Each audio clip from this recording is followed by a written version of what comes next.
Well, welcome back to the Comic Book Historians podcast. I'm Alex Strand. Go and click on the subscribe and follow buttons. And don't forget to check out my book, Understanding Superhero Comic Books. I'm here joined with my co-host, Mr. Mike Alderman of Patriot Comics. Mike, how you doing? Doing well, Alex. How are you?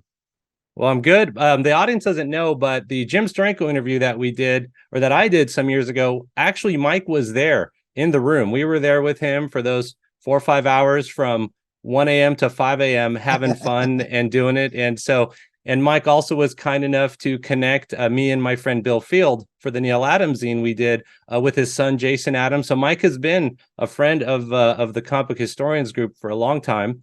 And he brings his good friend, David Gibbons, co-creator of Watchmen, artist, inker, writer, letter, and building surveyor. David Gibbons, thank you for joining us today. Very welcome. It's a pleasure to be here. Nice to see you again, Mike, and nice to meet you, Alex. First I want to say I loved your book. Okay, I read it. I read the whole thing. Oh, good. You've read every word.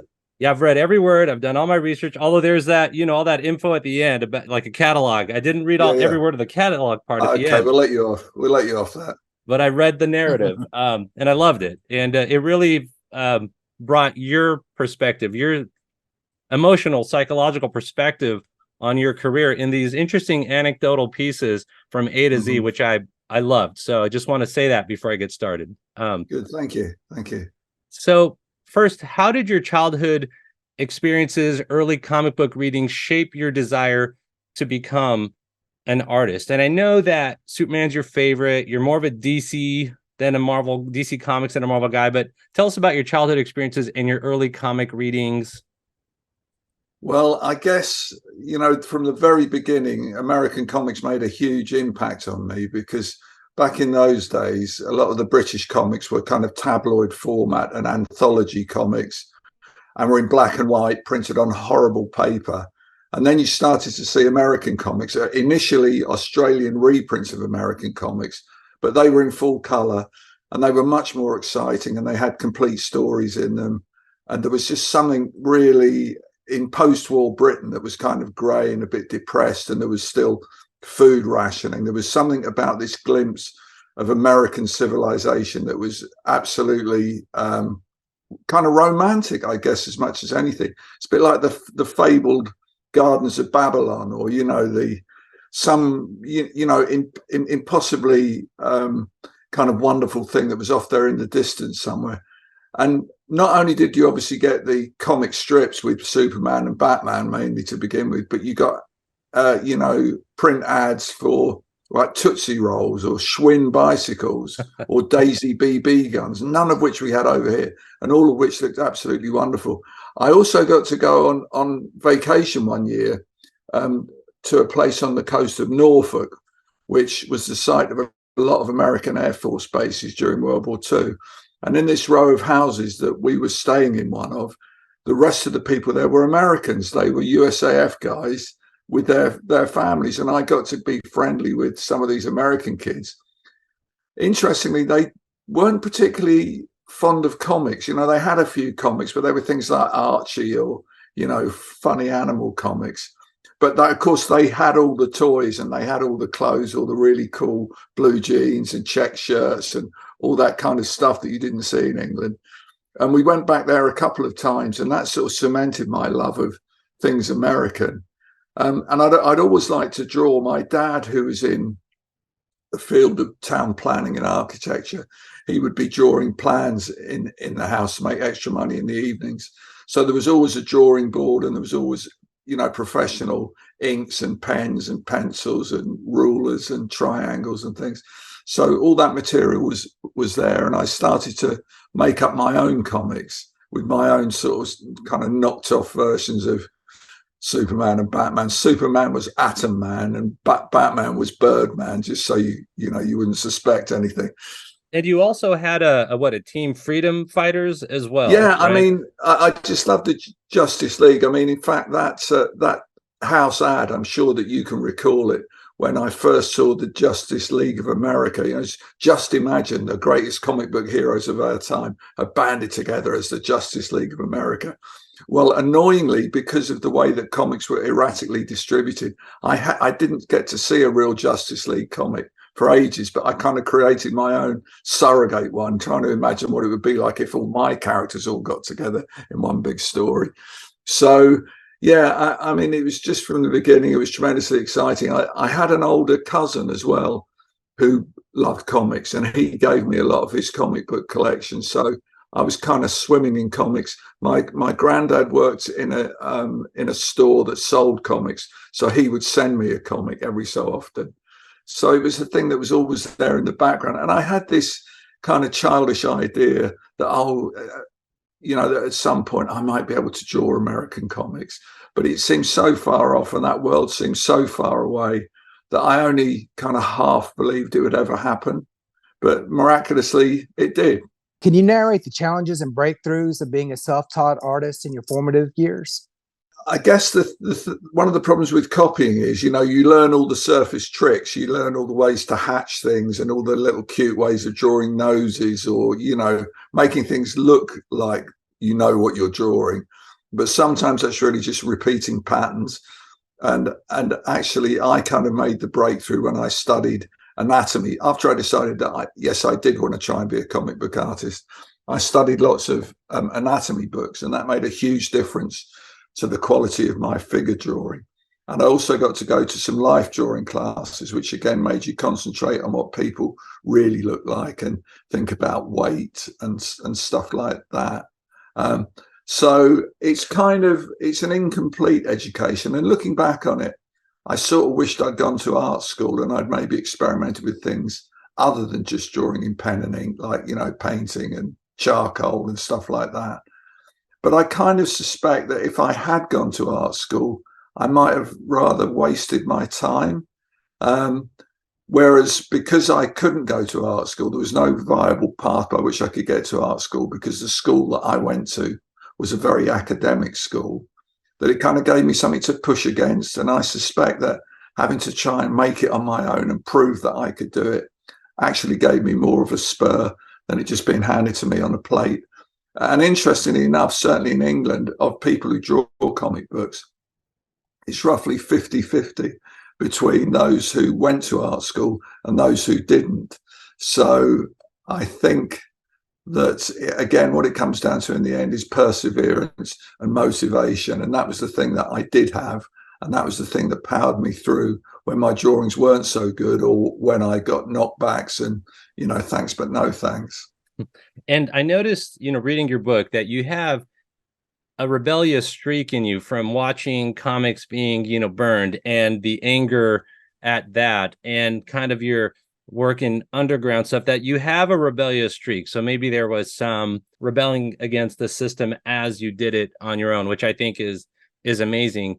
And I know that you were working essentially as a building surveyor. And I want to kind of preempt this with that you were actually reading comics in the 60s. And although a lot of people see you as a late Bronze Age, kind of pre-modern age, comic artist and writer, you're actually born in 1949. You had a whole life in the 70s in the British comic scene before entering America. So what was that defining moment from building surveyor to professionally doing comics? And I say that more in the lens of not reading comics for a few years, and then reading the fanzines, Fantasy Advertiser, and getting hooked up with your friend Dez Skinn. Like, what was that transition about? Well, first of all, I would like to say that I've never really thought of myself as rebellious. It's just if what I want to do conflicts with what other people want me to do, that's when the kind of act of rebellion comes in. I've never been one of life's rebels. I'm much more after a quiet life than a hugely disruptive life. And I'm quite happy to let other people do their own thing and believe what they want to believe and do what they want to do, as long as they don't involve me in it. So it's rather a passive form of rebellion, if you like. But yeah, I mean, I can remember there were two things. I read comics when I was a kid growing up. And then when I got to my mid to late teens, like a lot of people, I sort of fell away from it. There were other things I was interested in, drinking and girls and all that kind of stuff. And I hadn't looked at a comic for a long time, but I was out doing my surveying training and I went to buy a pack of cigarettes. I used to smoke in those days. I don't anymore. Please don't smoke if you're watching this. It's a complete waste of your health and money, so don't do it. Just because Dave Gibbons did it once doesn't mean you have to do it. And I was in this store, standing in a line to get my cigarettes, and I was right next to a spinner rack. And I thought, I haven't looked at a comic spinner rack for a long time. And front and center was a Green Lantern comic. I think it was Green Lantern number 50, and it was called Prince Peril's Power Play. And it was a beautiful Gil Kane cover, much more dynamic than anything I'd seen Gil Kane draw when I was a kid. And it was, I think it was the Golden Age Green Lantern lying on the floor with this barbarian with an armor and a big sword standing over him, and Hal Jordan kind of flying in from the background. I thought, wow, that looks great. So I thought, I'm going to buy it. And I was so craven that I made some kind of excuse about, I'll have some cigarettes and I'll have this comic book. It's for my younger brother. I wasn't admitting that at my age of 18 or whatever it was, I was still reading comics. And I thought, wow, comics have got so good in the time that I've been away from them. They've been so good. And then I had to go to work as a surveyor, and that involved me going all over various parts of London. And there was one particular area that was a bit of an impoverished area called the Old Kent Road. If you've ever been to London, it's quite a famous address, the Old Kent Road. And they had lots of secondhand bookstores there. And I used to go in those and buy up the comics that I'd missed from the time when I wasn't following American comics, in between me giving them up and me discovering Gil Kane. And you could buy them cheap. But I remember one day picking up a copy of Nick Fury, Agent of S.H.I.E.L.D., and I flipped through it because it wasn't a title that I bought every issue. I flipped through it and I thought, my God, this artwork's dreadful. I'm absolutely amazed that they print it. It's so poor. And then I leafed on a bit further and I read Stan's soapbox, and it was a blurb by Stan about this issue of Nick Fury, Agent of S.H.I.E.L.D., drawn by young Britisher Barry Smith. And a little light went on, and it was like, young Britisher. I'm young. I'm a Britisher. There must be a way to do it. It's impossible. Or it's not that only people with Italian sounding names who live in New York City get to draw comic books. I thought there must be a way to do it. And then the plan quickly formed. If I redraw it and I do it better than this Barry Smith, then they've employed him. They've got to employ me, because obviously I can do it better than he can. So I discovered by this time that comics were drawn on big sheets of Bristol board. So I brought some Bristol board and I redrew the whole thing. Didn't look at particularly what Barry Smith had done, but copied the script and redrew the whole thing. And I have to say, at the end of the day, it was probably worse than what Barry Smith had done with it. But at least it gave me that there is a possibility. Somewhere there is a door you could walk through. So it was at that point that I started seeking out fanzines, because I'd been in fandom when I was much younger, and I re-established some contacts there. And I got to know Dez Skinn, who worked just round the corner from where I worked as a surveyor in London.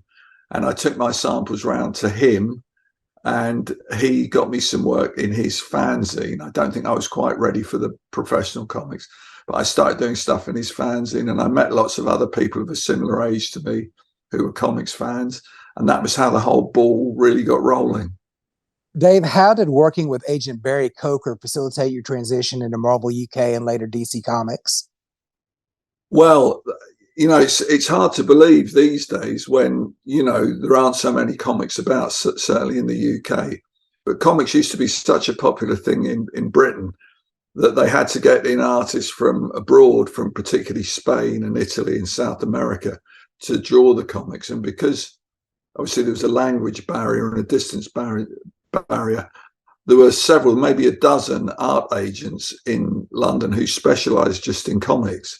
And one of these was Barry Coker, who became my agent. He'd seen some of my stuff in a fanzine and thought that he could get work for me.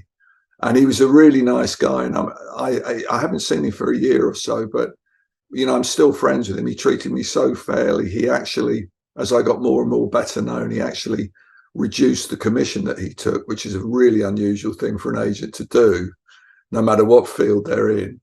And he got me work for another British comics publisher called DC Thompson, no relation to DC Comics at all, who were up in Scotland, which is quite away from where I lived, down in the south of England near London.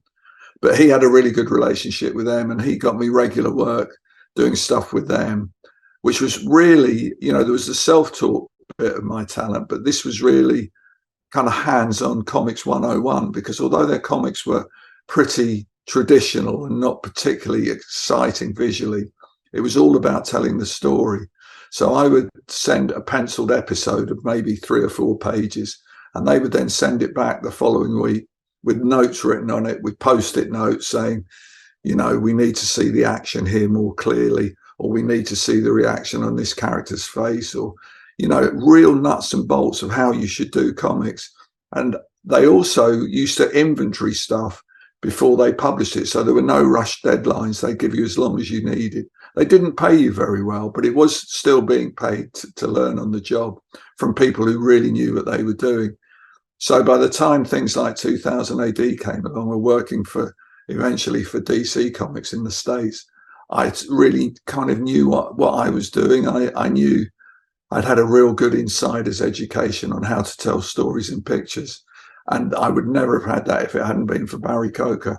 In the midst of the Fantasy Advertiser and the Barry Coker and the early British art comics you were doing, I read that you had also been doing like underground comics. How does that fit in time-wise? And what were you doing with that? My sister had been going to the local university, I suppose you would call it. And she brought home a leaflet one day from somebody who was publishing a magazine for young people, and they wanted artists and comic strips and jokes and stuff like that.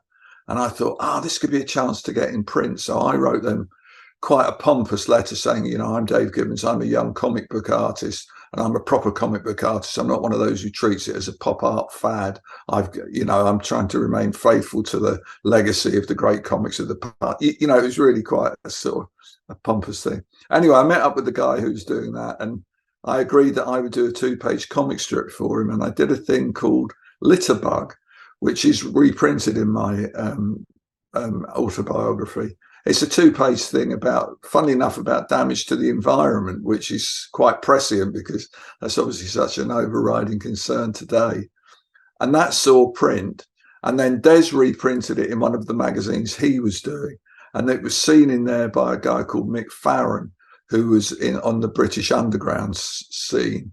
And he was a musician, and he was the editor of a kind of hippie mag called the International Times. And he reprinted it as well. He was surprised because he thought by the art style that I was an American underground artist rather than being a homegrown Brit. So he published it. And then it was seen by a guy called Felix Dennis, who was one of the people behind a magazine called Oz, which famously got sued for obscenity in the sort of late 70s, early 70s probably. And he was looking for comic book work. And really at that point, what I was interested in was getting my stuff in print. And again, he didn't pay very much money, but, we did some quite interesting strips, and he let me completely create some myself, write and draw them both. And although my stuff was never particularly sex and drugs and rock and roll, it kind of fitted a little bit that underground ethos, the rather more refined end of the underground ethos, I think. And I worked with him for a while. He later went on to publish consumer magazines and became a very, very rich man and had a fantastic estate somewhere in England where he lived with his wine collection and several women at the same time. So he kind of, but it was weird because he was spurred on because he'd been part of this magazine called Oz, which was prosecuted for obscenity. The judge, when he sentenced them at the end of his speech, said Felix Dennis is by far the least intelligent of these 3 people, so therefore I will not punish him as severely. And in the end, they on appeal, it was all quashed anyway. But I can imagine Felix having a judge say, you're not as intelligent as these other people, would be the perfect spur to say, well, I'll show you, and he lived a very good life, a very successful life, and quite an artistic life as well. It wasn't all just about the money with Felix. He died a few years ago. But so that was the kind of underground connection there. And it was all just part of me trying to desperately get into print and get my work seen. Dave, how did working on horror and action titles influence your approach to storytelling and character development? And can you share a memorable story or challenge from creating the Year of the Shark Man for DC Thompson's Wizard magazine? I mean, that was really quite early days. And what DC Thompson used to do, because they were like a family business, they were not very artist or writer friendly. You can forget anything about being given any rights or reprint money or anything like that. They were really, not very generous. And what they used to do was recycle stuff. So before they became comic papers, in other words, with, drawn continuity, they were text papers. They were like the old pulp magazines where it's page after page of type. And what they did was adapt a lot of those type stories, prose stories, into comic books, into comic strips. So therefore, they weren't actually great comics because they were much too wordy and things happened much too slowly and everything was over-explained. And the Sharkmen was one of those, but it kind of fitted with what I could do because they were kind of these undersea aliens with futuristic craft and, skin tight costumes and strange weapons and everything like that. I can't remember that there's any particular anecdote that applies to that really, other than it, again, it was an early thing that I got to do for DC Thompson. And I think it helped get me work later on when obviously people at Fleetway who published 2000 AD saw it and saw that I could handle science fiction stuff. So I think that's what I've got to say about that, really. You were a key contributor to 2000 AD from its first issue. You mentioned 2000 AD just now. How did your work, first, how did that get started? I think you hinted to it already, but then how did your work on this title, including the creation of memorable stories and characters, influence your career and art style? 2000 AD for so many of us, myself, Brian Bolland, Kevin O'Neill, Mick McMahon, came just at the right time because we'd all been working for a while. So we were no longer amateurs. We were professionals, although not particularly professionals in high demand. But, we sort of learned how to do it and learn how to be professional and deliver stuff on time and all, and be pleasant people to deal with, which is half the battle, really, I think, to get freelance work, to be reliable and to be, a nice guy, basically. But I can remember what happened was another thing of mine, which was quite early to see print, was an album cover that I did for the English band Jethro Tull, who I've never been a huge fan of, but it was a job of work anyway. And it being not for comics and being for the wider world of art, I got paid a pretty good fee for it, despite my inexperience. And a friend of mine who works on the local newspaper heard that I'd, done this album cover and I got really well paid for it. And he said, "Oh, we'll run a piece on you in the local paper." And so they interviewed me and took pictures of me at my drawing board. I didn't divulge to them how much money I'd got paid because my dad always told me it was a really bad idea to discuss how much money you earn with people because they either think you're a fool for not earning enough or they think that you're, just being lucky when you get paid a lot. So I didn't divulge publicly, even in the local newspaper, how much I got paid. It was £300 actually, which, was a hell of a lot of money back then. Anyway, through that, unbeknown to me, only a little way away from where I lived, I still lived with my parents at that time, was another guy, Mick McMahon, who was an aspiring comic book artist. And he wrote a letter to me, having seen this piece in the local newspaper. And he came to see me because, I was only a little bit older than him, but I was like the seasoned professional and he was the young apprentice wanting to break in. And we got on really well together and I was really impressed with his work. And I was going up to London one day on the train to deliver some artwork and I bumped into him on the railroad, on the railway station. And he had a pile of artwork under his arm. I said, "Oh, what's that, Mick?" And he said, "Oh, it's this new comic they're doing at Fleetway. It's called 2000 AD. It's a science fiction comic." I said, "Wow, that's just the sort of thing I'd like to be on." Because, we obviously shared the love of science fiction. I then, that same day, went to see my agent and said, "Barry, they're starting this new comic over at Fleetway," which wouldn't have been common knowledge. They tended to keep these things quite secret. "I'd really like to get some work on it if I could." He said, "Okay." And we got straight on a bus and went across the bridge over the Thames and went to where 2000 AD was being published and was introduced to the editor, who was a guy called Pat Mills, who I've known for ages and who I recently kind of collaborated with again, but that's another story. And they saw the things that I'd done for DC Thompson, and they also saw a comic book that I'd done for Nigeria in collusion with Brian Bolland, which was called Power Man, who was essentially a black Superman. And these comics were published in Nigeria. And, you know, our first question was, how come you can't get Nigerian artists? And they said, well, there is no heritage. There isn't such a thing in Nigeria. We just reprint English comics. And of course, they're full of white, you know, Air Force pilots or white sportsmen. And we think it could really be a hit. And then hopefully people in the country will be inspired to create their own comics, which did eventually happen after many, many years.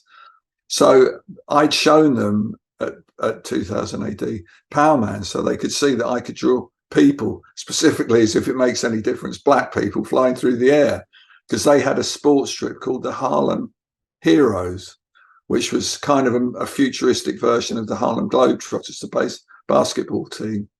And so it was these guys who looked like the Globetrotters, who would fly around with jetpacks, throwing these metal balls into these suspended goals and everything. And I had a lot of fun doing it. And no other artists that they tested for it quite got it right. They were European artists, and they made everything look too realistic, whereas I did it with superhero clothing with no wrinkles and no folds, and everything fitted perfectly and looked super cool. So that was how I started working for 2000 AD. And then that led up, after a year or two more maybe working for them, that led up to being recruited by DC Comics. What personal and professional significance did working on Dan Dare hold for you? When I was growing up, I've already said that American comics and American culture, next to what was going on in England, looked very appealing and very bright, and, you know, was in full color. And amongst British comics, there was one standout comic which was called The Eagle, which was printed. It was lithographic printing, which is really high quality printing, in full color. Not every page was full color, but the front and back, inside covers, center spread, were all in glorious painted full color. And I absolutely loved that. And the real selling point of it was the star of the front page of it, called Dan Dare, Pilot of the Future. And if you or your viewers haven't seen it, you should seek out some Dan Dare, because it's absolute world-class stuff. It's easily the equal of Alex Raymond or you know, Hal Foster, or any of the French and German or Spanish artists. Guy called Frank Hampson. But unfortunately, the business side of it meant, although he did really well financially out of it for a while, he eventually got shafted and didn't actually enjoy personally the success which the sales and everything of Dan Dare should have given him. And he actually became a bit embittered, and he left the whole world of publishing and started working as a graphics technician at a local college. But anyway, I loved Dan Dare, and Dan Dare had featured in the first issue of 2000 AD, not drawn by me, drawn by an Italian artist called Massimo Bellardinelli. And he'd given it rather a sort of hallucinatory quality. And they wanted a more down-to-earth, almost military kind of feeling to it, that there was Dan Dare, who was like a colonel, and his team of soldiers behind him, kind of doing a Star Trek thing, flying around the universe. And it was also at the time that there were rumors going around about Star Wars. So that was obviously seen as a pointer to the way things could go. So they offered me the chance to draw it. And I have to admit that, even being aware of what had been done to Frank Hampson, I've often thought the noble thing to do would have said, I'm not collaborating in this terrible treatment of a fellow professional. I, of course, being young and needing the money, went, oh yeah, that's great. So I ended up drawing Dan Dare for several years, and I quite enjoyed it. I had a few goes at doing it. We never could get it quite right, because it was never going to be what the thing in the 50s was, which was full color on really good paper, which was Frank Hampson and another 5 or 6 artists, all producing just 2 pages a week. So the work, it was a bit like Little Annie Fanny, not in its content, but the sort of finish and the attention to detail and the intense perfection of it. But I was actually introduced to Frank Hampson, Dan Dare's creator, by a mutual friend, who quite mischievously said, "Oh, hello, Frank. This is Dave Gibbons," said with a sneer. "This is Dave Gibbons. He's drawing Dan Dare for 2000 AD." So I held my hand out and said, "I'm really sorry that I can't do your work justice, Frank. It's been a huge influence on me, and I'm just doing the best I can." And he shook my hand and he said, "Don't worry, old son. We all have to make a living." And I thought that was really noble of him to kind of absolve me. And so, so I had a few goes round on Dan Dare, but we never approached anything like the majesty of what he'd done in the early 50s. I think also the way you approached him was so humble. I think anyone would absolve you from that lead-in. Doctor Who, Marvel UK. So 2 questions that are really one bigger question.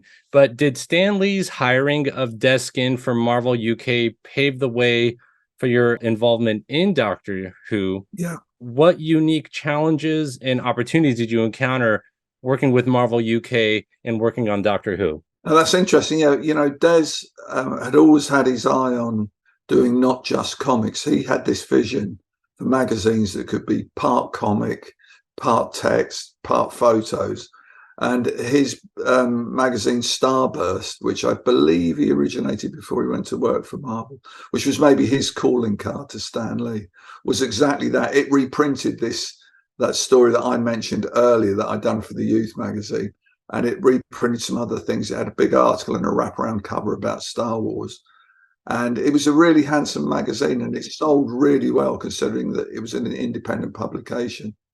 And I think Stan was quite impressed with Dez because Dez, he was a great guy at selling himself, and he was a good editor as well. But he was full of confidence and full of what I think New Yorkers call chutzpah. He was not backward in coming forward, as we say. And I think he maybe was a big hit with Stan Lee, and he started to be the editor-in-chief of the Marvel UK reprint organisation, but started to originate stuff and,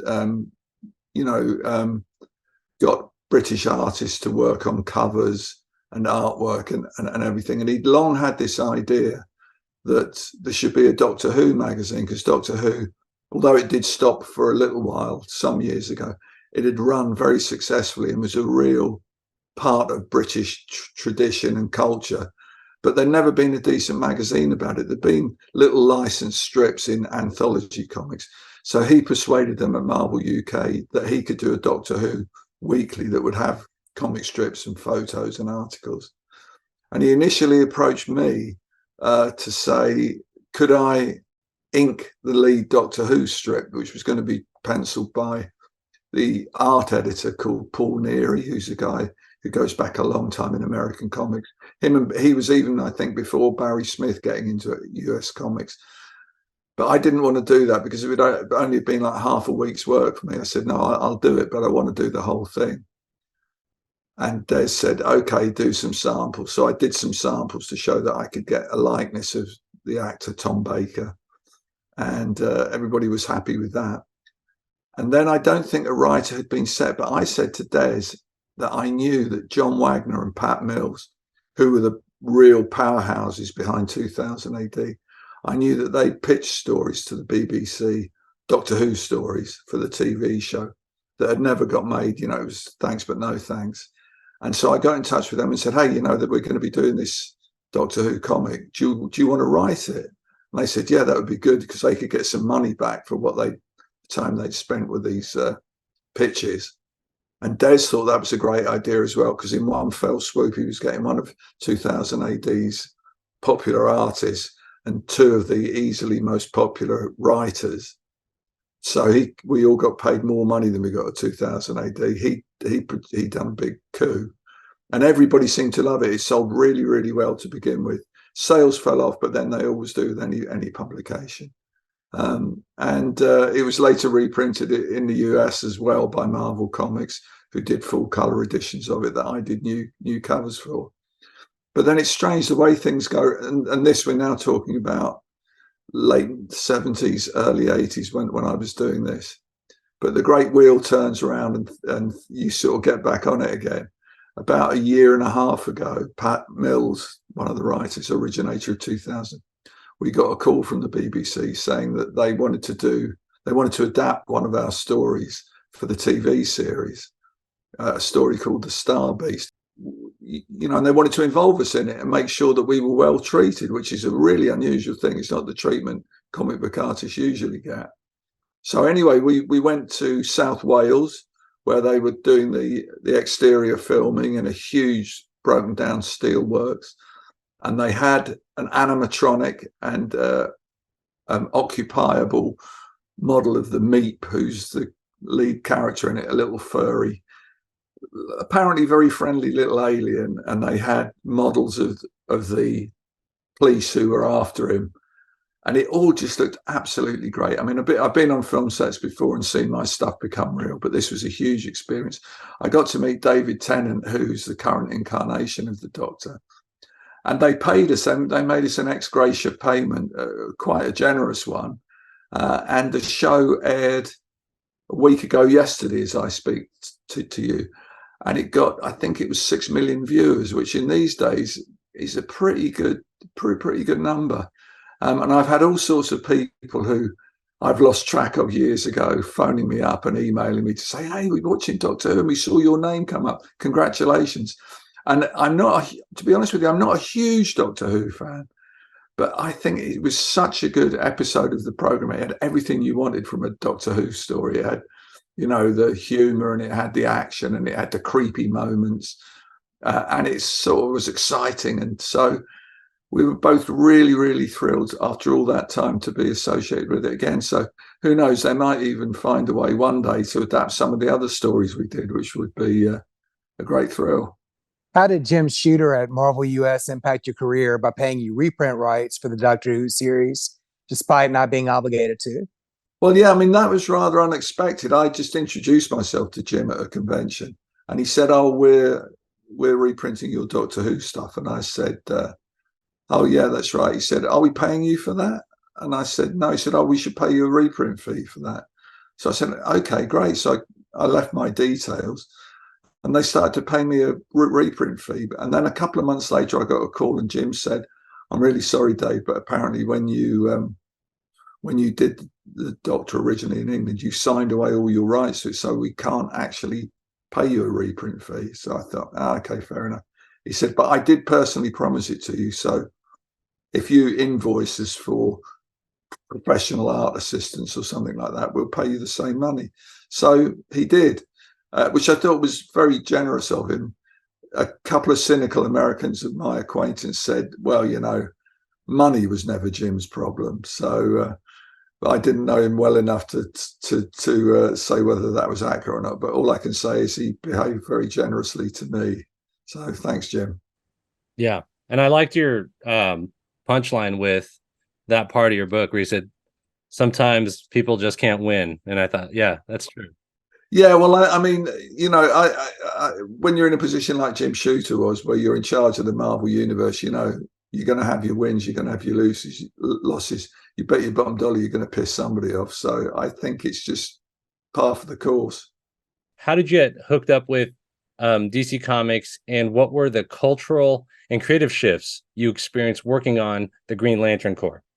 Yeah, well, in the early 70s, 1972 or 73, I think it was, I went to New York with Dez Skinn, who I was very friendly with at the time, and actually took my samples up to DC, which is a whole other story in itself, what happened there. But basically, I left them my artwork, my samples, and I got them back a few days later with, yeah, well, show's promise, but sorry, it's not for us at the moment. I then went to Marvel, and actually Roy Thomas looked at my pages and said, we'll get you some work. And he never did. But really, it was part of that was because I was such a reserved Englishman, and I didn't want to make a nuisance of myself in those days. I don't mind about making a nuisance of myself nowadays, but I didn't want to make a nuisance of myself by phoning up and going, oh, I'm Dave Gibbons, I left some artwork, you promised me some work. But all the Americans I've met since then have said, no, the next day, if you hadn't got anything from Marvel, you should have been on the phone, you should have been, so I kind of got my foot in the door, but I didn't get it far enough in to stop the door shutting. So, but however, the samples I did for that helped with my development and jobs I got in England, so it wasn't a complete waste. And then I worked, as you say, on 2000 AD and similar stuff.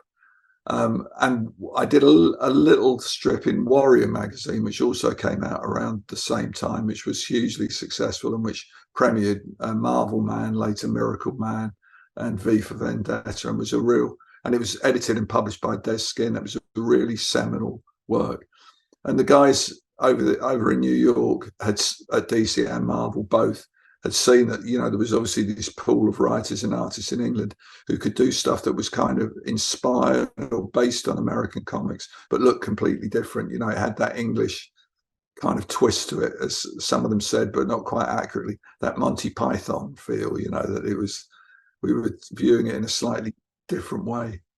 And amazingly, DC sent a couple of their managing editors, Dick Giordano and Joel Lando, over to the UK and got in touch with several of us and asked us to go to their hotel. Well, they had an interesting proposition to make. So we went along to the hotel, and they basically, after a very friendly welcome, said, well, you know, we'll give you your artwork back. We'll pay you a royalty on sales.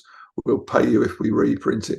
We'll even give you the Bristol board to draw it on, and we're going to pay you this much.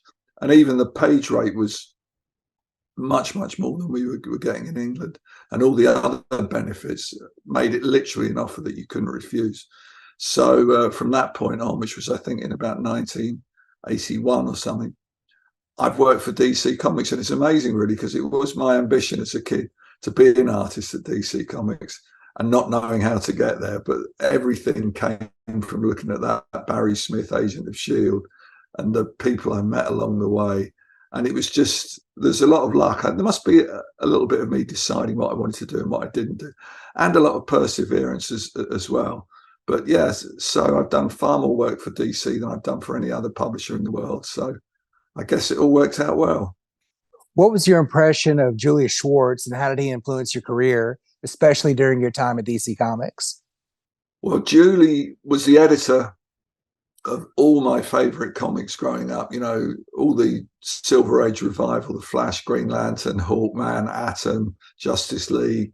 And I love Mystery in Space and Strange Adventures. We used to get those in reprint form in the UK as well. And when I met him, he was every bit the ebullient kind of New Yorker that you would expect, with a kind of wicked sense of humor, and not a man to be trifled with, you know. Indeed, he used to wear that jacket saying legend in his own lifetime, which he kind of was, Julie. And I think he had quite a good sense of humor about his role in the production of things.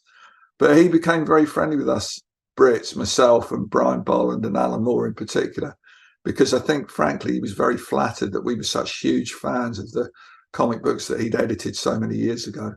And he used to have a filing cabinet next to his office at DC Comics, and it was full of his editorial copies, you know, to refer to. And he obviously was coming towards the end of his career and he didn't need them anymore. So I remember he had a keychain, and he unlocked the filing cabinet and said to me, help yourself, you know, what are you looking for with your comic collection? Because I'd already told him I got nearly everything he was an editor of. I said, well, I've got the superhero stuff, but Mystery in Space and Strange Adventures, yeah, sure, they start here. So I start going through them, and he goes, no, go old. So like, I'm leafing through them, and I pick up Strange Adventures #6. Yeah, sure, have it. And then I picked up another one, and I picked up about 8 or 10 comics, and then he locked the drawer again and said, that's enough for this time. Next time you come, you can have some more. And then he did the same to Alan Moore. He chose some comics for himself. So same with them, Brian Bolland. And in fact, when Brian Bolland looked through them, Julie said to him, he said, Dave Gibbons is a big friend of yours, isn't he? Brian said, yeah. He said, well, you better take some comics for him as well. Otherwise, he's going to be really mad that I'm starting to give comics to you. I just want him to know that he gets the free comics as well. And I can remember Brian, when I met up with him when he came back to England, deciding which ones he was going to keep and which ones he was going to give to me.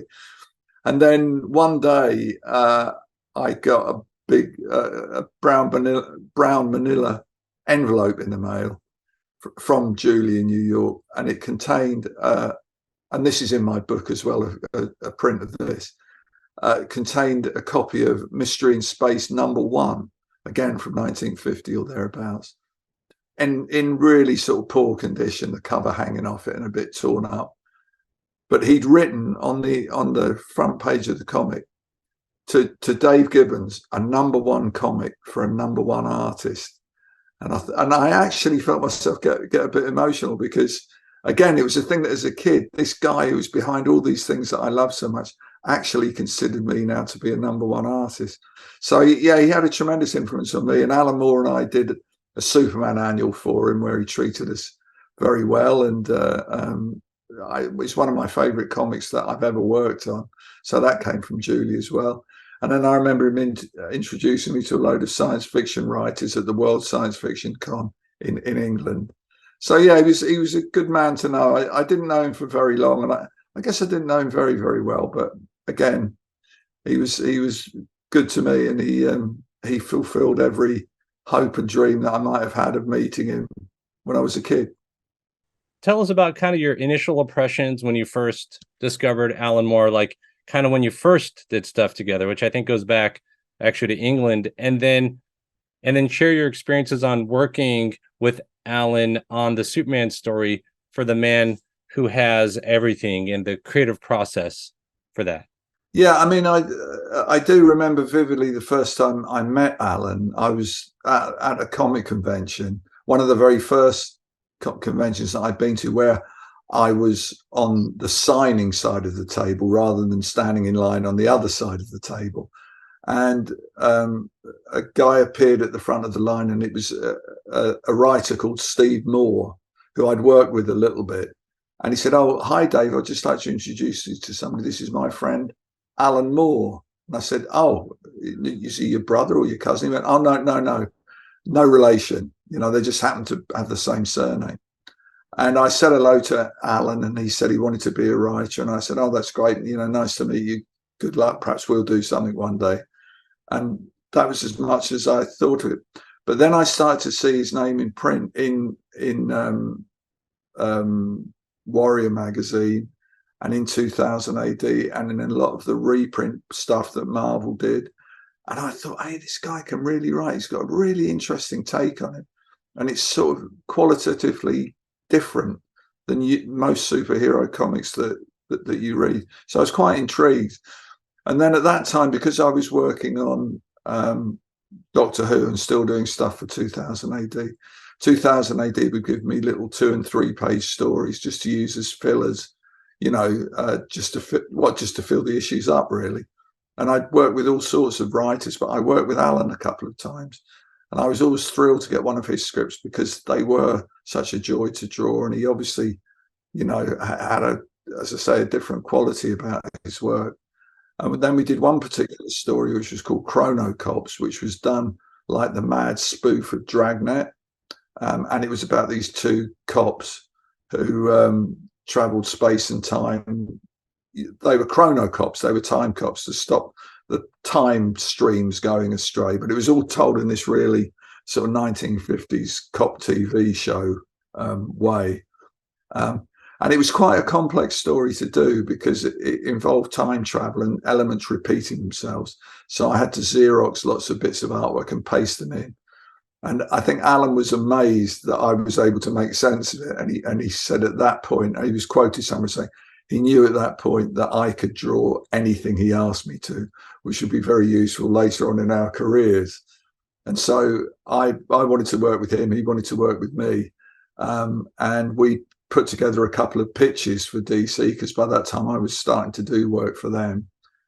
And he wrote a treatment of John John's Manhunter from Mars, which would have been set in the 50s as a sort of commie witch hunt kind of mystery story, with a twist being that our detective, John Jones, tasked with tracking down the alien, is in fact the alien from Mars himself. So you could see that could be a really interesting story. And so I spoke to somebody at DC, and they said, "Oh, no, we've already promised John Johns to somebody. You'll have to come up with something else." So we did, and Alan came up with this really massive, epic story, which featured the challenges of the unknown in a thing that involved all the DC characters. And again, it was the same thing. "Oh, no, we've already promised the challenges of the unknown to somebody else. So you'll have to come up with something else." Anyway, then one night, before we were able to put together another pitch, I got a phone call from Len Wein asking if I had a contact for Alan Moore because they thought they'd like him to do some writing for them. So I gave him Alan's phone number, and Alan picked up the phone and thought it was one of his English friends kind of playing a prank on him. But anyway, they eventually connected. And then, of course, Alan got offered Swamp Thing and absolutely, completely changed the game with that, did amazing things with Swamp Thing. And then DC could see that he would, be able to do something with their characters that they just bought from the Charlton Comics line. People like the Blue Beetle, the Peacemaker, and those characters. And I heard about this through a third party. I forget who it was, although I think it was a British artist called Mike Collins, just to give him his credit for that. And I phoned up Alan and said, hey, I hear you doing this sort of superhero thing with the Charlton characters. Maybe this could be the thing that we did together. He said, yeah, you'd be just right for it. That would be good. Went to the States to my first proper US convention, where the first one that I was there as a professional. And I told Dick Giordano that I'd like to draw this new thing that Alan was doing. And he said, how does Alan feel about that? I said, yep, he'd like me to do it. He said, it's yours. And literally at the same party, I bumped into Julius Schwartz and he said, hey, Dave, when are you going to draw me some Superman? And I went, anytime you like, Julie, who's going to be writing? He said, who do you want to write it? I said, Alan Moore. He went, sure, fix it up. So I went back to New York with the DC guys, phoned Alan from Julie's desk and said, you remember that Superman story that we were talking about some time ago? Well, DC would like us to do something together. Yeah, that'd be great. Yeah, we can do that. So we kind of were working on that Superman story as we were designing and coming up with all the different changes with the Charlton characters who later became not the Charlton characters, but characters inspired by those archetypal characters. And that was really how it started. And Alan was a great guy to work with, very dependable, very professional. The quality of his work, I don't have to sell to anybody. If there's been a genius of comics, it's certainly Alan. We worked together on Watchmen for a couple of years. Basically, what we do is we speak on the phone for half a day or more, just going through different ideas and different touchstones for things that we could do. He'd then write the full script. I'd then draw the full art. John Higgins would then color it, and we'd then send it to New York. So we really did the whole thing without any real editorial input. I mean, there was proofreading and stuff like that, but basically it was just the three of us in England just doing the comic we always wanted to do. But there is more about all of these things, as you know, in my autobiography, which I shouldn't just shamelessly plug. But people are always interested in what was my working relationship with Alan and how did we work together and what it was like working with him. And, there've been a few ups and downs in that relationship. And I just took the opportunity, rather than say anything online, which is always a little bit difficult, that I'd actually put that in my autobiography, which I felt had to be, everything that had happened, good, bad, or indifferent. And I wanted to think about what I was going to write very carefully, because again, with the autobiography, I didn't want to, cause any more feuds or reopen old wounds or anything like that. So people who are really interested in the minutiae of it, I would suggest you look at what I've written in my autobiography. I just wanted to tell you that I was 13 when Watchmen first came out, and I had been reading comics all my life, and I had not seen anything like it before or since. I mean, to my mind, there's comics before Watchmen and comics after Watchmen. And for our viewers who have not read the book and maybe only seen the movie or the TV show or some of the follow-ups, you really want to go to the source material on this one. It's, to my mind, it's the singular greatest comic story ever told. Thank you. And I hold you in high esteem. I held you in high esteem before the book came out, and that just magnified how I already felt about you and your work. Oh, good. Thank you. Yeah, I feel the same way. Now, you had mentioned Watchmen, kind of the genesis of it. Something I thought was interesting is the Nite Owl character, the Golden Age one, was more or less your creation. Is that correct? Yeah, I mean, as I mentioned earlier, I used to make up my own comic book characters, and one of the ones who I made up when I was a kid was called Nite Owl. I think it was Nite Owl spelt Night Owl. And I've got a few drawings of him that I did from when I was, I don't know, 12 years old, something like that. And when we were redesigning Watchmen to include new characters, Alan wanted a sort of a Batman type character. And I said, I made this character up when I was a kid, Nite Owl. That could really work because, like you substitute owls for bats. They're both creatures of the night, and owls look pretty cool. And you remember that helmet that Joe Kubert drew on Hawk Girl? That's a kind of an owl helmet which looks pretty cool. And Alan said, yeah, that could really work. And even better if we make it Nite Owl, because that makes it kind of more American and more kind of junky in a way. It's like one of those misspellings. Sloppy English version. Yeah. It's the English version, but it's like, I guess that it's because they used to use it on diners and things, where it'd be all night diner. And it was cheaper just to pay for 4 letters rather than 5, Alan said, yeah, that would fit perfectly. And of course we could give him his owl cave and his owl ship and his owl car and his owl belt. And his, one of the things I must say about Nite Owl, and I don't want to spoil anything for anybody, but a friend of mine at DC, Mike Carlin, who's been an editor up there for a long time, now works in the animation department, I think, of Warner Brothers. He used to get phone calls from an inker called Alan Gordon, when he kind of figured out that there was a new issue of Watchmen coming out, and he'd really bugged Mike. So when it came to the last issue, where there was a little bit of a longer wait, not a huge wait, but a month maybe, he was really, really getting on Mike Carlin's nerves. So when the art did come in, Mike Carlin doctored it. He took some Xeroxes and doctored it and pulled it through the machine so it was all smeared and everything like that in places.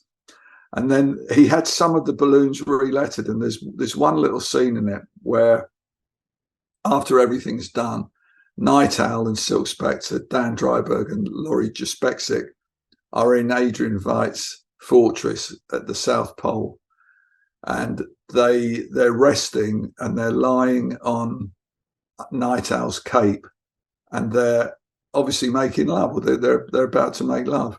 But there's a bit before it where they sort of undress each other, and Laurie goes, you have to understand there was a running thing in Watchmen where there was a perfume or a cologne called Nostalgia.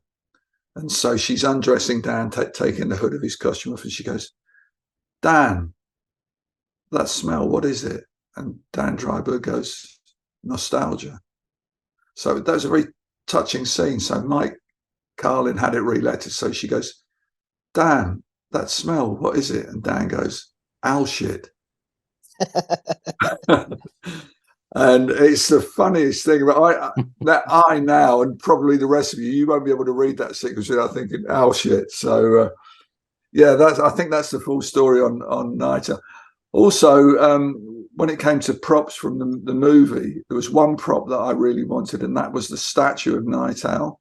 So actually, you can't see it very well, but in this cabinet behind me here, yeah, there he is. I've got the prop of Nite Owl, and it actually in the thing, the first night in the movie, the first Nite Owl gets his brains beaten out with this brass or steel statue, but the actual thing in real life weighs virtually nothing because it's made of foam rubber. And when it was delivered to me, when the FedEx package came, I thought, oh, this is the prop, this is the statue. It doesn't weigh anything. They must have forgotten to put it in the box, but it was there. And as I say, it's the one thing that I wanted. The other prop I've got from the movie is I've got one of the smiley face badges that had to be specially made, because obviously a commercial smiley face badge, when you blow it up on a big IMAX screen, just looks really rough and horrible and smudgy. So they hand painted, I think, about 4 or 5 smiley face badges. I think they're worth a few $1,000s each. And I've actually got one of those as a souvenir as well. The only thing that I really wish I had asked for, and it's probably too late now, was we did a mock-up copy of the Tales of the Black Freighter, the pirate comic that runs. Right. Yeah. And they actually printed a very low print run of that used the new cover I'd drawn. and some artwork inside that the kids reading at the newsstand. And I really wish I had that, because that is probably the rarest Watchmen comic you could imagine. In the original script that Alan wrote, was the character called Nite Owl in that script? Yes. Okay, because you guys had talked about it before. Yeah, no, we'd come up with all the Watchmen characters before he wrote the first script, and I'd done character design. So yeah, he was always Nite Owl. They were never ever scripts or anything written with the Charlton characters in it. So yeah, that's the answer. Old interviews with Alan that I've watched, he mentions that you guys were kind of going through the first couple issues. Then by the third one, magic started happening where you guys really were synergizing together on telling this, 9-panel grid story. And there was something almost a new life had come about. And then, and you describe in your autobiography in much more detailed terms, which everyone needs to read.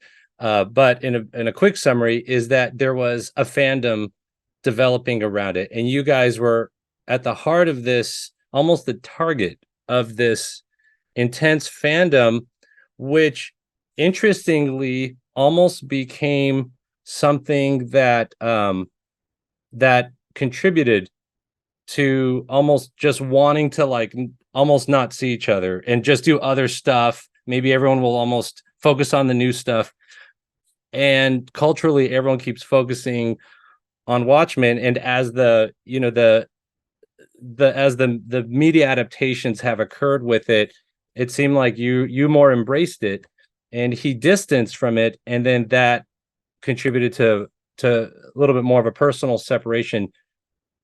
As you're going through that in real time, were you saddened by that? Was it like a high and then a low, or when you look at the whole thing, are you glad the whole thing happened? Well, I'm glad all the positive things happened, of which there were many. I'm sad that there were negative aspects to it, which kind of came into play. But we had tremendous fun doing it. We really couldn't believe the initial reception. I remember when we went to New York together and we arrived at the DC offices, it was really like we were visiting royalty. People were coming out of their offices to shake us by the hand, pat us on the back. And we really thought, wow, because as I said in an earlier answer, we were doing it in England with no real contact with the editorial at DC. But everybody's seen it. Gil Kane, I remember, had seen it and shook me warmly by the hand. Great artwork, my boy, which he called everybody my boy, but I was his boy. And it was just a knockout. And then, of course, the next thing that happens, you think, oh, my God, we've done 3 issues. We've got 9 more to go. And people are expecting something wonderful. So there was a lot of pressure on deadline pressure to get everything done on time. And also DC moved the deadline up because they wanted to get it out for various commercial reasons. And that put a real squeeze on us. And it did mean that the very last couple of issues were probably a month or so late. They weren't hugely late. People get it confused with Brian Bolland doing Camelot 3000, which was, I think, a year late or something like that. But if we'd kept to our schedule, we'd have finished on time and everything would have been on time. So there was that tremendous pressure that we had to make it good. And I remember I used to think, until I've drawn that last page, we really haven't got anything, because by the nature of it, they couldn't get a new writer in and they couldn't get a new artist in, because we'd established a look and a style of storytelling that kind of only we could do. So there was that to it. But I mean, I was friendly with Alan for a long time, and we did at the beginning of it all, we had meetings with film people about making a movie of it, and Alan was quite gung-ho about that.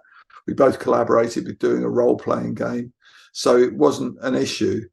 There were certain misunderstandings about the contract we signed, which again I go over in the book, but basically it's a thing that Alan sees as something malign, that it was an attempt by DC to take something from us. But my view of it has always been that it was a standard clause in the publishing contract, which meant that, to the benefit of writers of fiction, that if an edition wasn't published by their publisher, they could apply to get the rights to it back, so they could then go on and sell it to another publisher, which seems to me not an effort to steal something from the creators, but rather to give them a certain insurance that they would be able to continue to make money from it if the book was publishable. So there was that rankle with Alan. There was some silly little disputes as well about very small sums of money that I know really pissed Alan off, and they pissed me off as well. So, but it was really as time went on, and you know, saying that I was under pressure to do Watchmen well. Alan was also working on Swamp Thing. He was working on a load of other things, and again, he was expected to perform at a really high level. I think that was kind of stressful, But even after Watchmen, we later went on to do things together. We worked on 1963, which was the sort of pastiche Marvel tribute comic that Alan wrote. Great book. It is one of the great unsung wonders of comics. It's a shame we never got to finish it off, that they never did that last issue. But again, for disputes that are way outside anything that I'd want to talk about, it doesn't look like that's ever going to happen, which is a tremendous shame. I understand it, I get it, but it's still a shame. And Alan and I also worked on the New Adventures of the Spirit, where we got to be Will Eisner for an issue's worth of comics, which was a great thrill.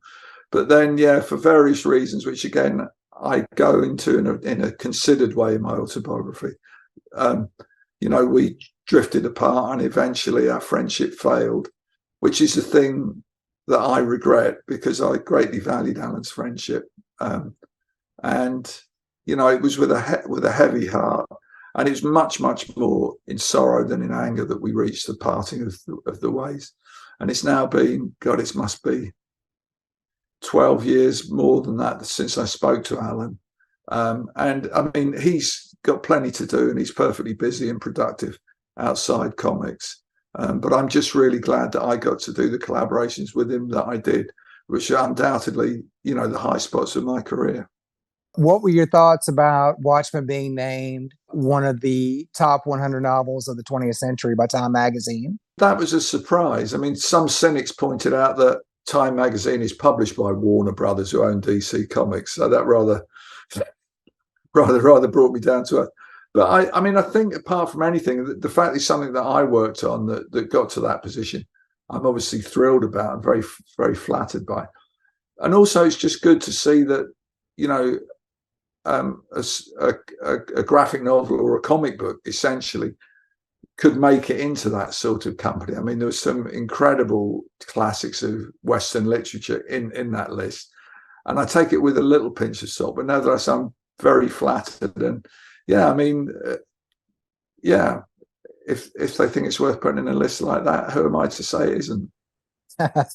And how do you feel about the various adaptations of Watchmen and other media, movie, HBO show, DC meets Watchmen? And what are your thoughts on how these adaptations have diverged from the original work?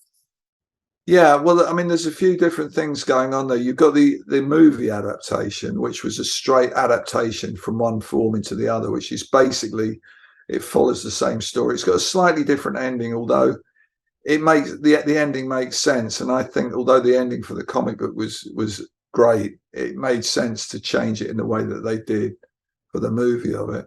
You then got Before Watchmen, which was sort of a prequel, which kind of I thought was unnecessary, and to me is a little bit like explaining a joke or something like that. You know, everything you needed to know about Watchmen, we put in Watchmen. And to go back and explain or look at blow by blow what happened in the past, I couldn't really see the point of that.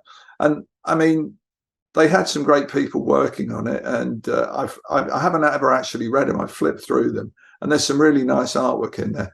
And again, going back to the thing that I was saying about Frank Hampson, if people want to contribute to something like that because they've got it.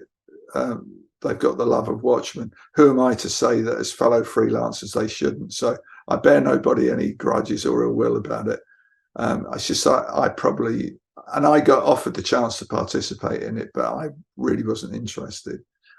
The Watchmen TV series to me was set so far in the future of Watchmen that it was just an extrapolation. It wasn't, yes, this is what happened. It's, well, maybe if you drag things forward, this is what could have happened. And I was prepared not to like it at first, although they were very gracious in the way that they approached me about the fact they were doing it. But when I came to see it, I thought, this is so well done. This is teaching me things I didn't know about American history. They're doing things that I can only look at them and think, my God, why didn't we think of that? You know? So there was a lot of good work went into that, which I enjoyed. And of course, also Warner have announced that there's going to be a animated version of Watchmen, which I have to tell you, I have seen bits of, and I'm absolutely astounded by the quality of the animation on it. It almost looks like it's my drawings, my actual drawings brought to life. And although we know we've got Watch Babies and all these sort of spoofs of Watchmen done in an animated style, it actually kind of makes sense, because the thing about the comic book that we did originally was it looks quite innocent. It just looks like a comic book. It's not particularly challenging, the page layouts, but when you actually read it, you think, oh, hold on a minute, these aren't the comics that I'm used to reading. And I think it will be the case with the Watchmen animation as well, which is heavily stylized, which looks like a children's animation. But obviously when you read it and when you see what's unfolding, it has a completely different feeling. So it's a weird kind of R-rated animated feature. And no doubt people will like it, and no doubt people will hate it. But I like it. Did you have any thoughts about when they brought the Watchmen characters into the DC universe? But of course, yeah, that was the other thing they did, wasn't it? Doomsday Clock. I couldn't see the point of that. I mean, DC have got so many characters, you know, so many. Why do they have to merge Watchmen with that? I mean, it to me, it makes no sense at all. I'd much rather have seen somebody taking a new approach or a new storytelling approach to DC's existing characters. There was a thing that I saw that Grant Morrison and Frank Quitely did for Multiverse. Was it the Multiverse or something? Multiversity, I think. Yes, where they done a treatment of some characters, and they done it in like a 4-dimensional way, where they been very aware of the storytelling and the layout and did lots of interesting little narrative tricks. That's the sort of thing that would excite me about seeing the DC characters involved. But to me, it made no sense at all, other than financial, to merge those things together. And I'm not sneering at financial. I know that Warner Brothers is a company that's supposed to make money, but it's a shame sometimes when they end up doing something which is sort of from a literary point of view or from a creative point of view, not such a good idea in the long run. When I watched this HBO series, I loved it. I thought they did some hard-hitting stuff. But one thing I felt was finally we see the squid at the end. And it was and the psychic, horrible feeling of its manifestation. Do you feel like Zack Snyder missed out on not doing that? Not specifically the squid. I was saying to somebody the other day that actually there is a squid at the end of the Watchmen movie, because, you know, he does this weird thing that involves Dr. Manhattan, and it's all about energy, and which is great. But when Adrian Veidt presses the button to make whatever happens happen, when you see the power console that he's at, there are actually some technical writing on it, and it says something like sub-quantum unit interference deflector. It's some scientific thing, which of course spells out the word squid. So the squid is there, and Zack Snyder was not carefree. Let's just cut the squid. I don't like the squid. There were good reasons for it, and it saved on extra storytelling in an already long screenplay, because you'd have to do all the background of the people on the island, the writers and the artists and the biologists creating this squid, and it would have been, you know, and also it would have been another special effect. I mean, essentially what happens in Watchmen is it's a huge special effect that Adrian Veidt pulls off. But in a book, in a story that's full of, or movie that's full of special effects, it would have just been one more special effect. So it wouldn't have had that impact. But I think, yeah, again, the way with Watchmen HBO thing, the way they did it was to keep that some of the very clunky costume designs and make the whole thing feel like it was a straight adaptation of the comic, and as if you were seeing something that was just happening off stage in the comic. So I thought that was very cleverly done. And again, because it was all my costume designs, I was thrilled to see them actually, you know, there in the flesh.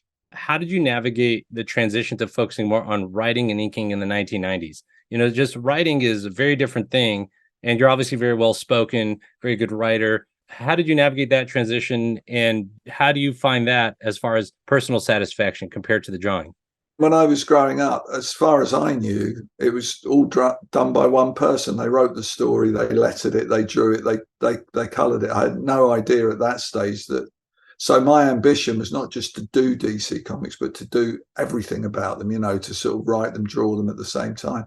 So nearly everything I drew as a kid was drawn as part of a comic strip. I did very few kind of pin-up shots, the hero standing there or, looking brave and everything like that. It was always the story that fascinated me. I might not have got very far. I might not have gone beyond the bottom of page 2, but the instinct was to tell stories as well.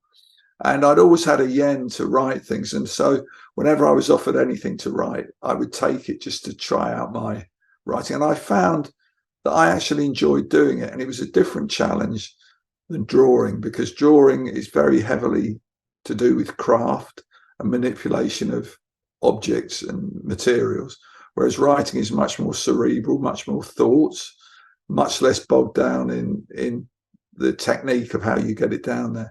So I found it came quite easy to me.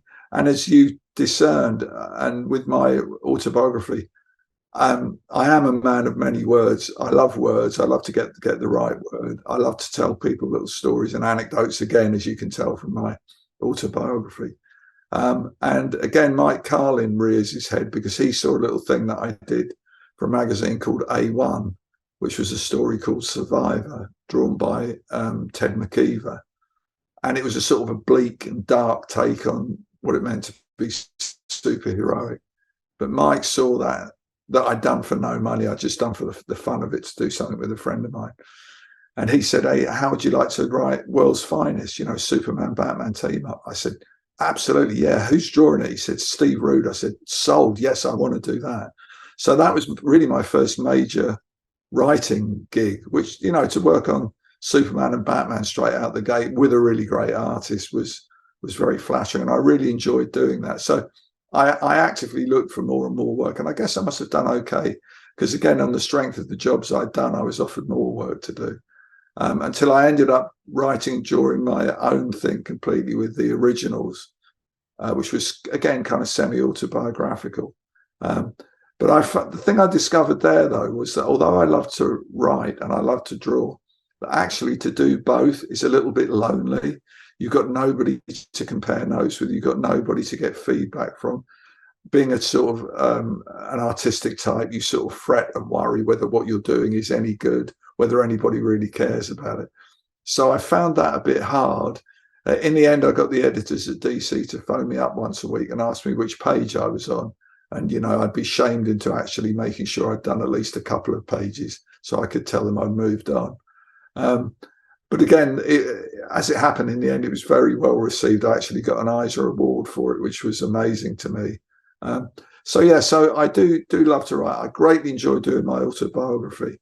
I've got another couple of projects that, again, I won't jinx by saying anything here, that I've got a lot of writing in them. So I guess it's me discovering a talent that I'd always had. And again, very refreshing because it's a whole different set of mental muscles. And on the Originals, it stands out as a significant work in your career, earning an Eisner Award. Could you share the inspiration behind the graphic novel? I know you touched on that a little bit, and what the process of creating it was like for you. How does this recognition reflect on your evolution as an artist and storyteller? Yeah, I mean, the Originals is really quite an autobiographical thing. It's basically like a sort of science fiction quadrophenia, because when I was growing up, I was a mod. I had the scooter and I had all the clothes and I had the haircut. I had hair as well. And so Karen Berger would pester me. She's a very good friend of mine, to say, "Dave, when are you going to write and draw something for me? You really should write and draw something complete." And I thought, if I'm going to do that, it's got to be something that I really care about. I can't just do another science fiction or another superhero. And I had a few experiences that still stayed with me from the days when I used to be a mod. And there was it wasn't anything really serious. There was no guns and never any knives involved. But there was a lot of battling and skirmishes in the streets between rival groups from different neighborhoods. And I thought, yeah, there's something there that still means something to me after all this time. And so I decided to do that, and I wrote my notes down with a lot of things that really happened being in there, but slightly adapted to make them dramatically more plausible or more interesting. And I actually wrote the whole thing as a movie, as a screenplay, without breaking it down into pages. So I wrote the whole thing, you know, scene after scene after scene, and then broke it down to being a comic book. And it turned out to be exactly the right length for an 120-page graphic novel. So I thought, obviously, this was meant to be. You know, I've written exactly as much as was needed. And then I got a bit of editorial input from Karen on that, which improved it. And then I started to draw it, and it became a little bit of a production line because it's done on a grid again. But now I had the use of a computer, which meant I constructed the grids on a computer and did the lettering on a computer, printed it out to draw over the top of it, then rescanned it in and used Photoshop to put grey textures in it and everything. So I wanted it to be in black and white because that gave it that slightly retro feel and could look quite sharp and stylish because it's very high contrast. So that was basically the way I did it. But as I say, it was a hard slog. And at that time, and you can see my spacious studio with lots of windows behind me now. But yes, look at that. That's because I did this. That was pretty good. I couldn't have planned that. I'd have got the time. That was amazing. This is a triple Eisner Award-winning David Gibbons demonstrating his talents effortlessly. Incredible. Yeah, but the office I was working in at the time, it didn't even have a window. It had a skylight, so all I could see was a square of skies. So it was a bit like being in prison or being in a monastery or something like that. So that did concentrate my mind. But as I say, it all turned out well in the end. And I've got a little bit of an idea about a possible sequel or last act to it. So I've been having thoughts about that as well. So we'll have to wait and see what happens. You know, you obviously created or co-created the Watchmen property, but you also co-created the Kingsmen property with Mark Millar and Matthew Vaughn. It was called The Secret Service, and then the movie, of course, is The Kingsmen. What inspired the project? Your role in blending the spy genre with the comic book format, and the difference in that creative process compared to the Watchmen creative process.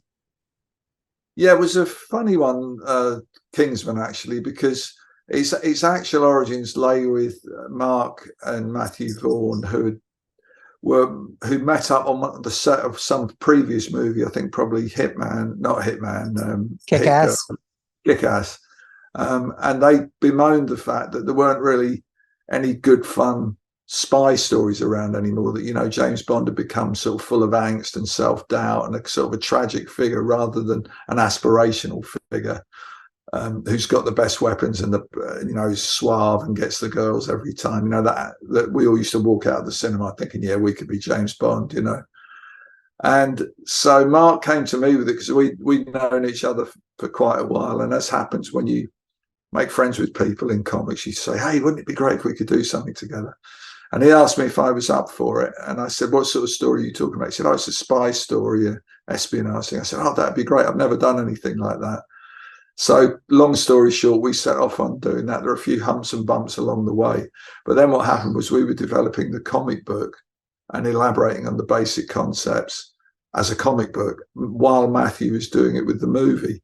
So the stories are different in both and the characterizations are different, but they both started from the same kind of embryo. They're like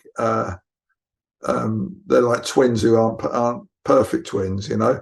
So he developed his movie, we developed our comic book, and so that was quite a relief because it meant that neither of the productions had to be faithful to the other one. It wasn't like adapting a comic into a movie or adapting a movie into a comic book.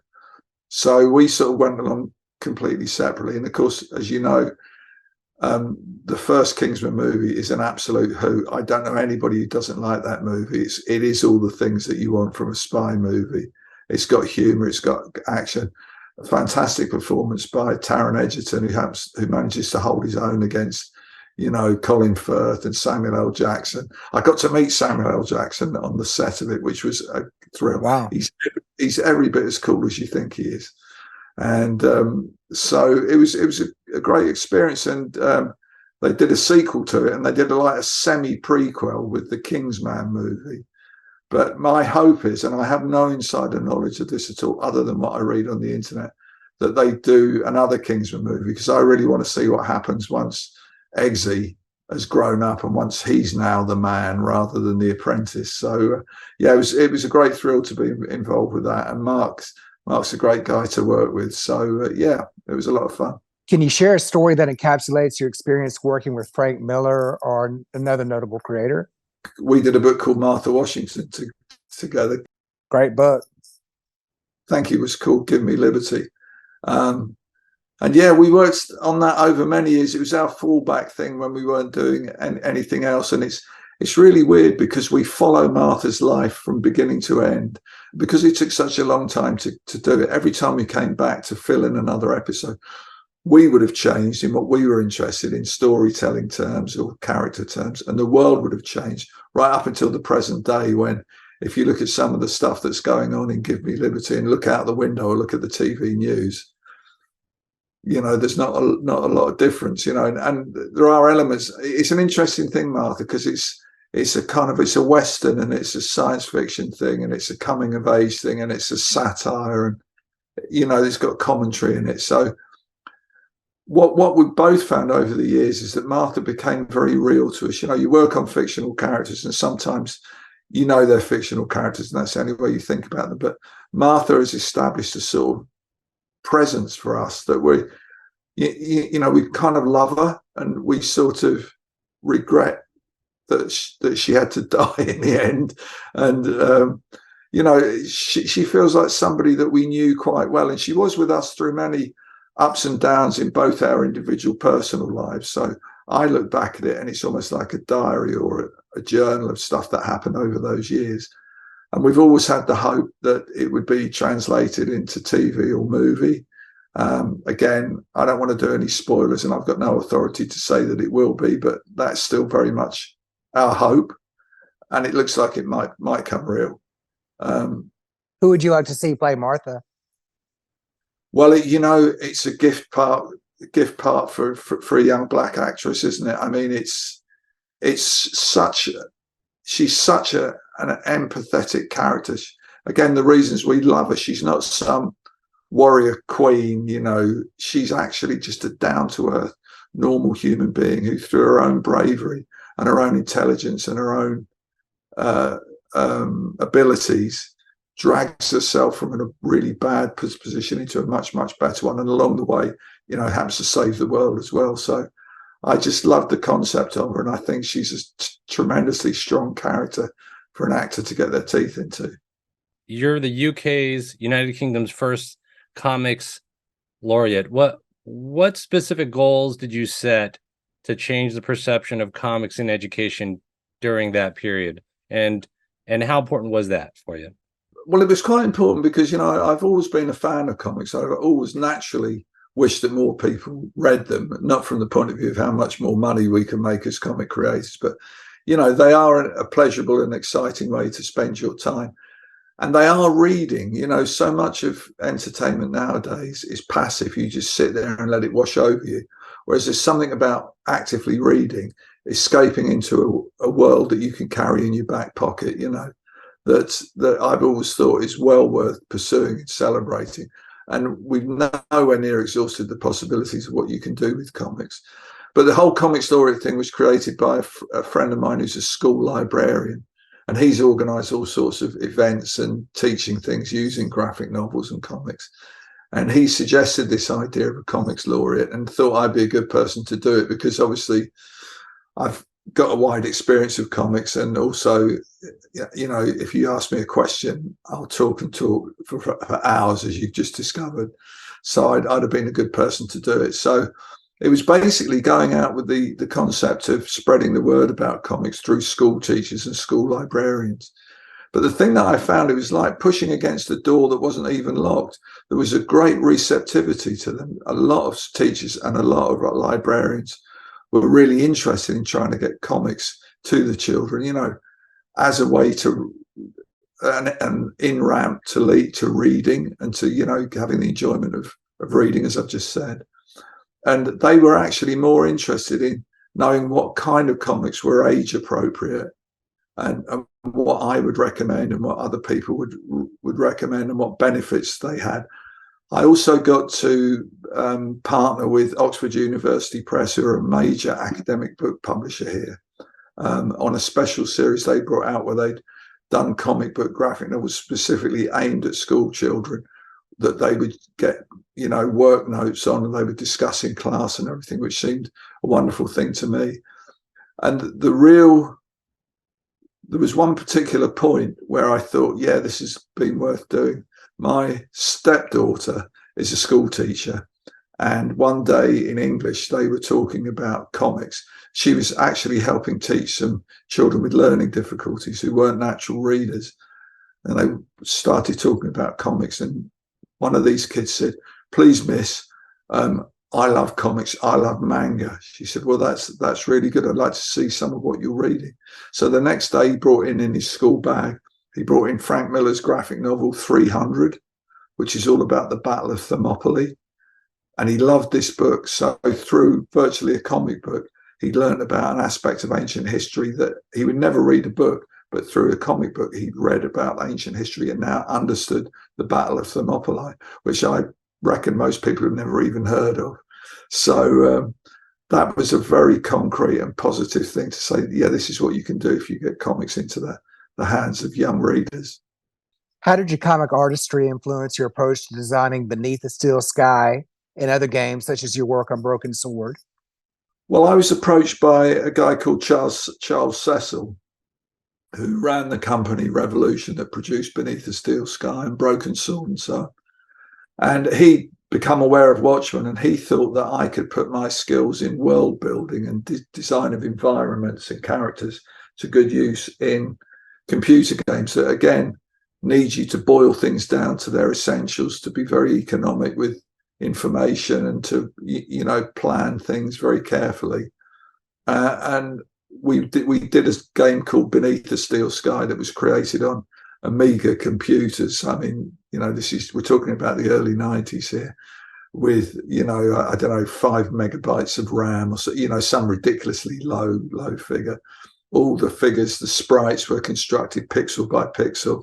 All the backgrounds were drawn by hand and scanned in and then colored on the computer. No, actually, they were scanned in color and then just assembled in the computer. So it's a really crude way of working. Our greatest technological influence was the fax machine, that we could fax rough drawings and scripts to each other. And then fast forward 20 years at least, and we worked on the sequel of it called Beyond the Steel Sky, which of course was done on state-of-the-art computers, 3D software, 3D coloring, internet, email. And so it's a completely different challenge. And now what we were doing was, unlike with the original game where I'd drawn a comic to lead you into the game and to try and show what these little pixelated characters really look like, and that they were drawn like comic images, very sharp, very clear, very exciting. And you could then have that in your mind while you looked at the little sprites jumping about. Of course, when we did Beyond the Steel Sky, we had full 3D modeling, and I'd actually design a character any way I wanted on my graphics tablet, press send, and then a couple of days later, I'd get back a fully rigged 3D asset. And so it was anything I could create, they could make. So then what happened when I did the comic for that, I actually used what we generated in the game as the reference to then draw the comic. So the whole thing had been turned on its head. But I really enjoyed it. And it's much the same kind of world as comics. I grew up drawing comics in my bedroom before going on to do it professionally. And these guys grew up writing games in their bedroom before they went on to do it professionally. So it's that same kind of fan enthusiasm and same sort of aspiration to emulate what influenced you when you were growing up. Discuss the genesis and vision behind your work with Madefire, and how did this align with what you see as part of the evolving digital landscape of comics? Well, I've always been interested in storytelling techniques, and in a way, that is the art of comics. Is not really the drawings and not really the words. It's the interaction of the two. It's like a synthetic thing. There's a picture track and a word track, and how you combine those is the real art of comics. And when you're drawing a comic, or drawing a comic page, it's that first thumbnail drawing you do that's the most important, because that's the actual translation from a typescript into something that's visual.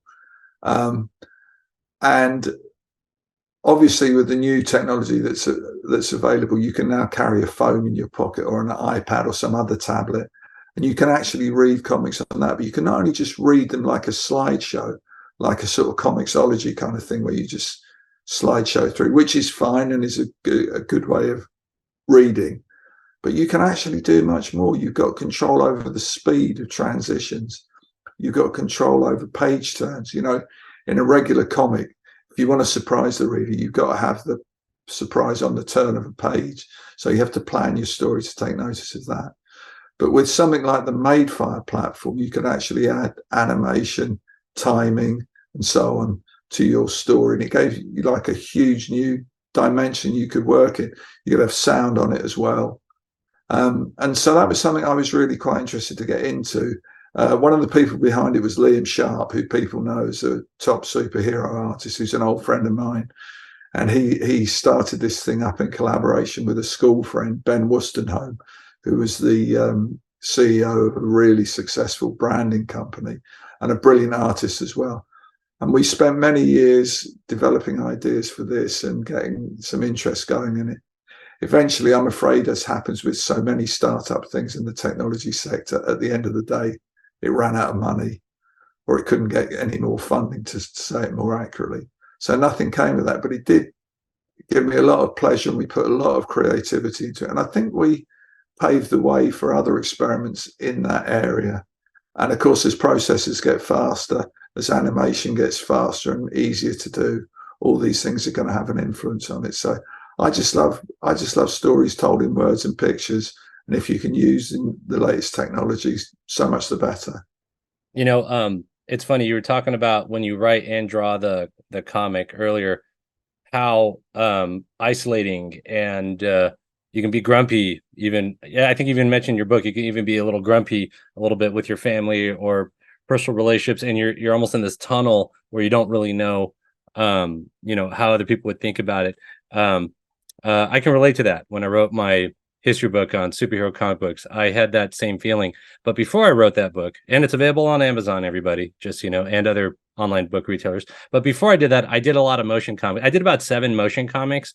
I got like public domain stuff from like Ditko and Kirby and whoever, and I made motion comics, and I with After Effects, and I started to really appreciate technology that way. So I'll send you the link for that if you ever open. That'd be great. You might like it because it almost looks like the 60s Marvel cartoons in a way. Yeah, do. I'm interested.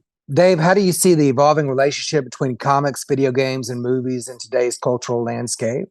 Well, again, I suppose you could say it is just different ways of telling stories. But I think the most important thing is that the stories are good. You know, how many movies have we seen that have had a fortune spent on the way they look, but the writing has been rather neglected or rather seen as not that important or hasn't been thought through properly. And, you know, the most popular video games have very strong stories, the same with comic books as well. And I think it's, as you know, we're talking about technology, but I think it's things that relate to human beings, the human experience, although they're told in, you know, technologically advanced ways. I think the stories that resonate with people are still those about character and about human emotion. So I think, yeah, there's different ways of telling stories, but it's good not to get lost in the technique of telling the story and actually concentrate on the substance of it. I think that would be my wise word of advice. Are you a fan of superhero movies in general? I mean, I love the Marvel movies. I thought what they did with that to keep that continuity going over so many years, and with what were generally pretty high quality movies, I thought was amazing. And I must say, I was like a kid again, waiting for the final chapter for, was it Endgame? Was that right? Endgame.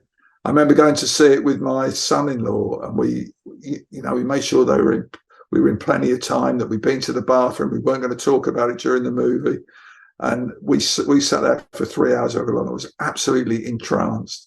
And it felt so satisfying that you'd invested all those years and all those hours in watching what built up to it. And it really paid off. I think, unfortunately, for reasons that are pretty complex, the DC movies haven't been quite so successful.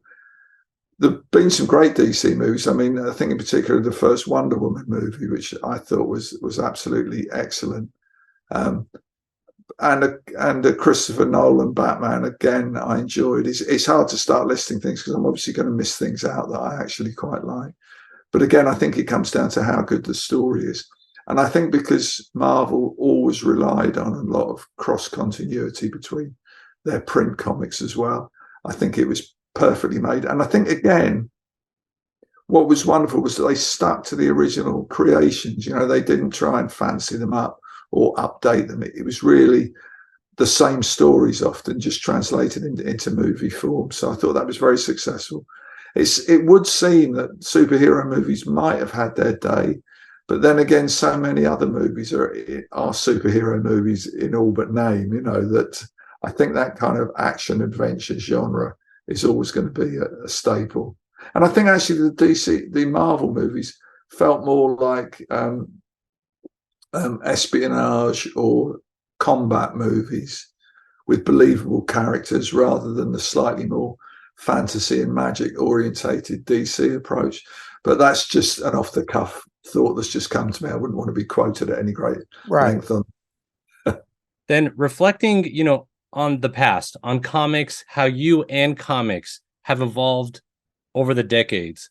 Final question for the podcast. How does that factor in, drawing from your vast experience, what nuanced advice would you offer to new comic artists and writers?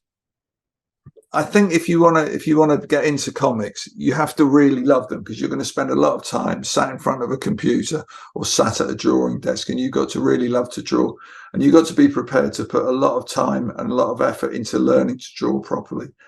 I always quote the thing that I know other people have said, Neil Gaiman, for instance, and I alluded to it earlier, you know, the three qualities. You've got to be really good, you've got to be really reliable, or you've got to be a really nice guy.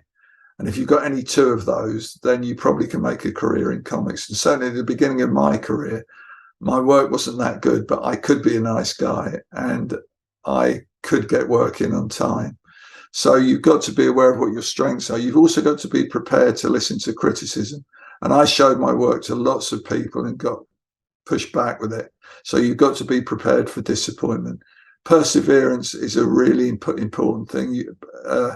You know, don't give up too easily. I mean, don't go beyond the point of it making sense, but don't give up too easily. Keep your wits about you. You don't necessarily have to chase money. I know some people have made a career out chasing money. It's never been my approach. I've generally gravitated towards things that offer a creative challenge. And also to do something unique. Obviously, learn from your favorite artists and writers, but don't just slavishly copy them. Be informed by them. Try and isolate what it is you like about your favorite creators and incorporate that in your work.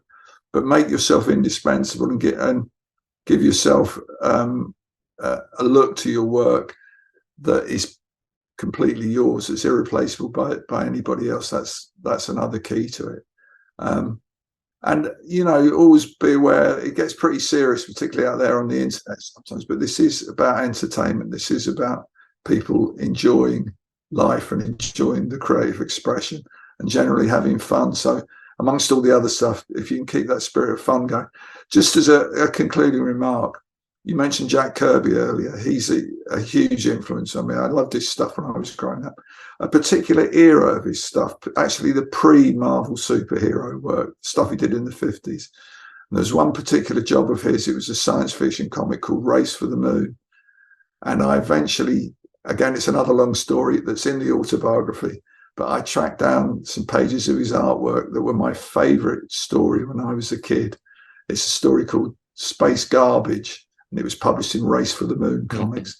And I've actually got the splash page, Kirby and Williamson, Al Williamson inked it, their original art for the splash page of that story. And I've got it above my monitor and above my drawing desk. Nice. So the first thing I see every morning when I walk in, and I still look at that, and that gives me that buzz of comic book excitement. I'm sure you guys and your viewers will know that little, it's hard to pin down, that little bit of excitement that goes with a comic. For sure. You know? Yes. So again, I try and keep that spirit of enjoyment going. And that's one of the things that helps me do it. So surround yourself with things that you love as well, and be inspired by the joy of those. I just wanted to tell you, thank you very much for sitting for this interview. The book is Confabulation, available wherever books are sold. And I just wanted to thank you personally for your friendship. You're a great friend, one of my personal heroes, and I look forward to breaking bread with you when I make it to England, my friend. You're a wonderful storyteller, and thank you for sharing your life with us. And I do appreciate all the work that you guys put in on my Facebook page. There's always something. I'm always interested to see what people have posted, because it's quite often stuff I haven't seen for years. We will chat later. You take care. Excellent. Thanks, guys. See you again.